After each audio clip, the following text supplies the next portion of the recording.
I thought his comments, Eamon, were more measured than the media comment originally suggested. I thought they were much more vicious, I thought, when I read him in the paper, but I thought he was quite moderate and quite measured in what he said this time. I thought he was measured,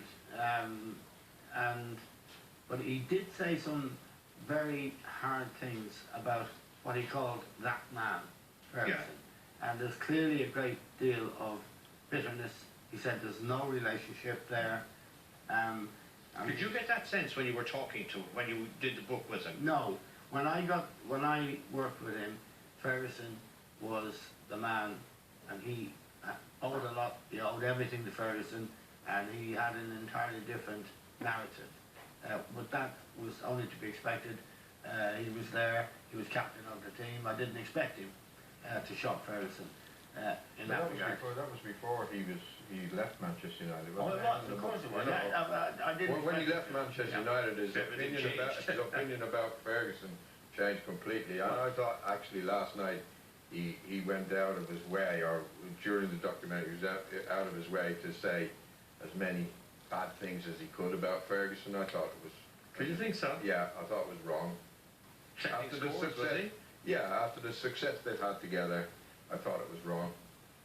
Well, I have to say in Keane's defence, Liam, that Ferguson, he recounts how Ferguson thanked him for the 11 and a half years he'd given to the club, and Keane said, well, it was actually 12 and a half years, but what he said was that he was pitched out of the club, he had no club to go to, he had injured, there was a money issue, which wasn't to his satisfaction.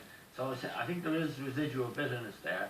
I think for me, what was fascinating, all of it was the reference there to power and control over a club he is no longer the manager of. Now, Roy Keane knows the score. For Manchester United fans, that is the most troubling remark that Keane made. And I didn't think well, I don't know how. He came out of I don't know how true that is. That Ferguson is striving for control of power. So that might be just Roy Keane's opinion. Well, I haven't seen Ferguson interfere at all. But we don't know what goes on behind the scenes, do we? Sorry, I think Roy Keane was referring to the fact that Ferguson would in some way be controlling Moyes. Well, I don't think that's the case at all. No, that he wouldn't be able to give up control more than anything else. Did you see the documentary last night? No, I didn't.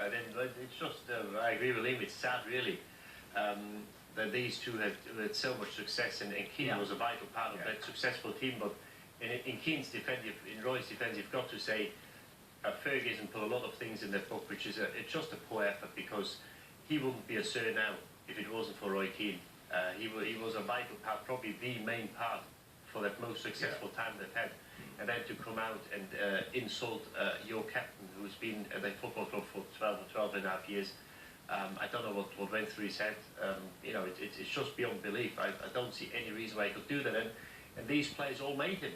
You know, that's true. The manager's only as good as his players are. I think Dede is right. I think that's a point Keane made last night. You know, he wants to interfere in David Beckham's choice of his wife. That's right. You know, and he said you can't win with choir boys, he said. You have to be tough. Well, I mean, no, that's not his business. Manager occasion. But the other thing, Liam, is that it's obvious that he chose his successor to manage the biggest club in the world.